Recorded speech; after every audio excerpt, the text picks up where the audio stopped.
Coast Guard patrol aircraft, Pacific Ocean, 400 miles off Colombia. Then the lookout spots something, low profile, barely visible, semi-submersible vessel. This is it. It's 11:47 a.m., HC 144, Ocean Sentry Maritime Patrol aircraft conducting routine counter-narcotics surveillance, crew scanning waters below, looking for anomalies, surface disturbances, anything unusual. Then they see it. Small wake, unusual pattern, object moving through water, almost completely submerged, just exhaust pipe and tiny conning tower visible, narco-submarine. The aircraft descends for visual confirmation, 2,000 feet, then 1,000. Camera zooms in. Positive identification, semi-submersible drug trafficking vessel, fiberglass construction, homemade, crude but effective, carrying tons of cocaine north. Navy alert monitoring this intercept as it happens, breaking coverage, real-time pursuit. This is major bust developing. Aircraft crew radios, Coast Guard cutter Stratton, WMSL 752, National Security Cutter, 418 feet long, crew of 120, fast response capability. The Stratton is 80 miles away, maximum speed engaged. Should Coast Guard have more assets in this region? Comment Y or N. At 12:03 p.m., the semi-sub crew realizes they're spotted. Aircraft circling overhead, nowhere to hide, middle of ocean, no land for 300 miles. They accelerate.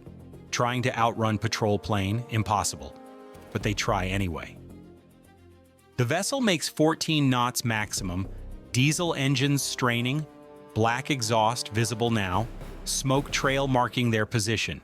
The aircraft follows easily, maintaining visual contact, guiding surface units to intercept. Update: Stratton confirms inbound ETA 90 minutes, but suspect vessel attempting evasive maneuvers, changing course, zigzagging, trying anything to escape. These semi-submersibles represent evolution in drug trafficking. Not true submarines, can't fully submerge, but low profile makes radar detection nearly impossible. Visual spotting requires luck, perfect conditions, trained observers. Today, all three aligned. Intelligence suggests this vessel departed Colombian coast 6 days ago. Destination Mexico, then overland to United States. Route well established. Cartels move billions in drugs this way annually. Hit like if you support Coast Guard counter-narcotics operations. By 1:15 p.m., the Stratton appears on horizon. White hull cutting through Pacific swells, bow wave building as cutter accelerates to intercept. 28 knots, closing fast. The semi-sub crew sees them coming, options narrowing. Can't outrun, can't hide, can't fight. But they won't surrender easily. Too much at stake. Cartel consequences for losing shipment are severe. At 1:34 p.m., Stratton closes to 2 miles. Boarding team prepares. Coast Guard tactical law enforcement units, heavily armed, body armor, helmets, ready for resistance. These intercepts can turn violent. The cutter launches rigid hull inflatable boat, 7-meter RHIB twin outboard engines, 4 boarding team members aboard. They accelerate toward target, 50 knots over open water, spray flying, adrenaline pumping. How much cocaine can one semi-submersible carry? A, 2 tons, B, 6 tons, C, 12 tons? The RHIB closes within 500 yards. Loudspeaker warnings begin. Coast Guard law enforcement, stop your vessel. Prepare to be boarded. Repeated in Spanish. Alto, Guardia Costera. No response from semi-sub, still running, still hoping. But RHIB gaining rapidly. 300 yards now, 200, 100. Then suspects make their move. Scuttling the vessel, flooding valves opened, seacocks released. The semi-sub begins sinking. Criminal standard procedure, destroy evidence, let cargo go down, better than prosecution. Navy alert sources confirm this tactic common. Cartels train crews to scuttle rather than surrender. Loss of drugs acceptable, loss of vessel acceptable, avoiding arrest priority 1. The boarding team speeds up. Final approach, 50 yards. They need to reach that vessel before it goes under, before evidence disappears into 4,000 feet of water. At 1:52 p.m., RHIB comes alongside. Boarding team leaps onto semi-sub hull. Hatches already open, water pouring in, vessel listing going down fast, suspects climbing out, hands raised, surrendering now, too late to matter. Coast Guard operators move quickly into the flooding cabin, trying to salvage cargo, proof of crime, bales visible, wrapped in plastic, floating, sinking, chaos inside cramped space. They grab what they can, throwing packages to RHIB crew, working against time, against rising water, against physics, the vessel settling lower, stern already submerged. 2 minutes, that's all they have. 2 minutes before complete submersion. They work frantically, hauling out bales, one after another, cocaine packages wrapped in waterproof covering. Each brick weighs kilogram. Each bale contains 25 kilos. They're recovering dozens. Is drug trafficking by sea increasing? Comment yes or no. At 1:54 p.m., the order comes, abandoned vessel, it's going down, get clear. Boarding team extracts, jumps to RHIB, 4 suspects pulled aboard, hands side, face down on deck, under guard.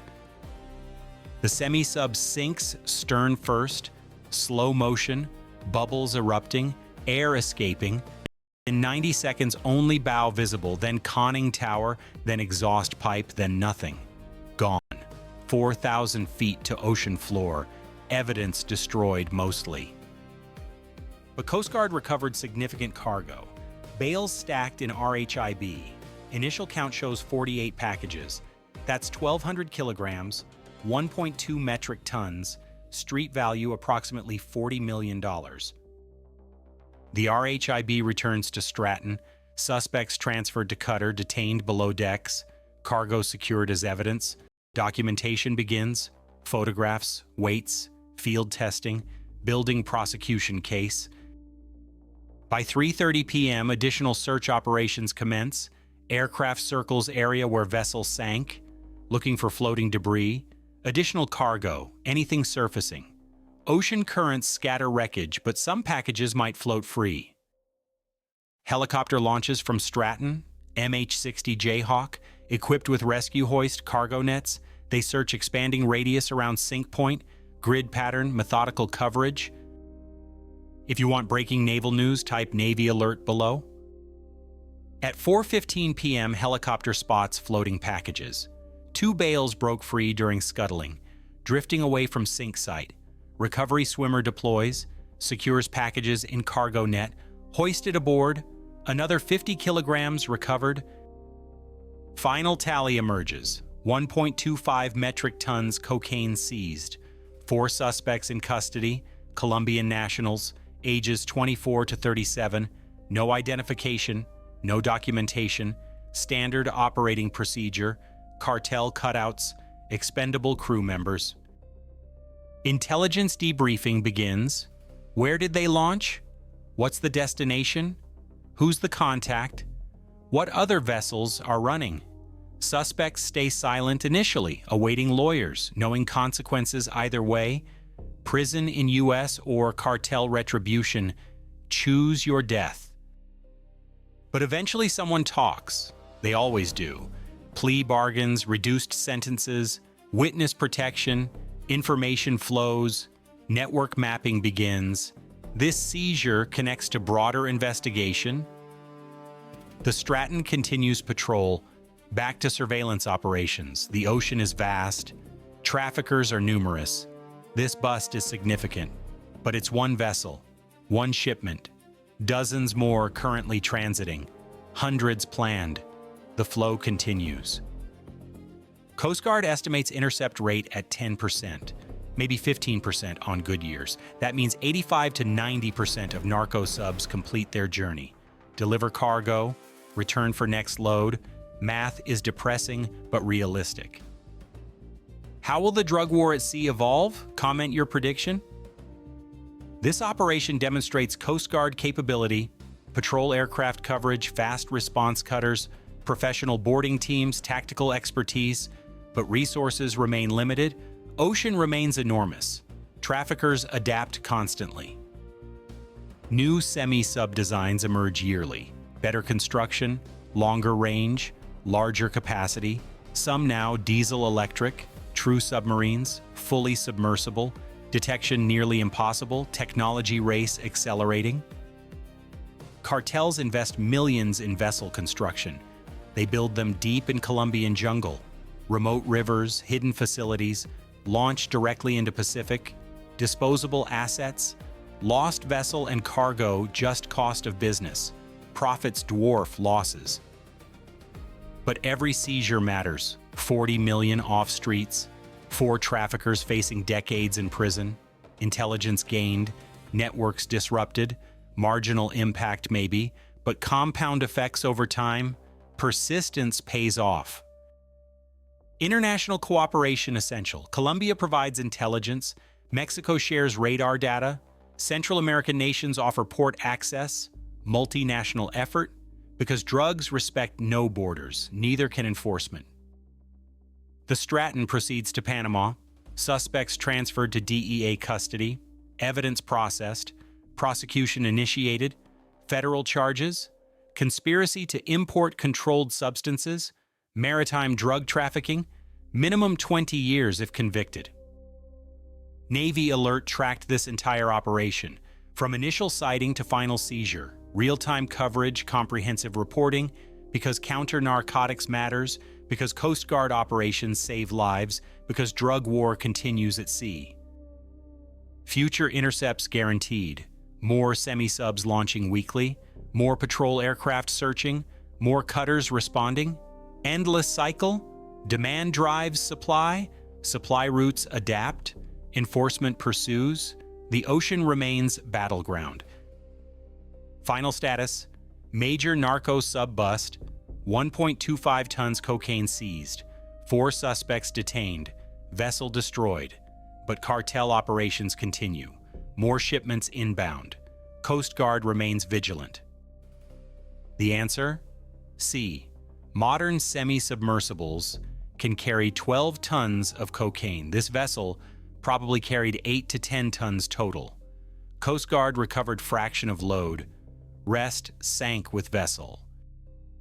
Should Coast Guard receive more funding for Pacific operations?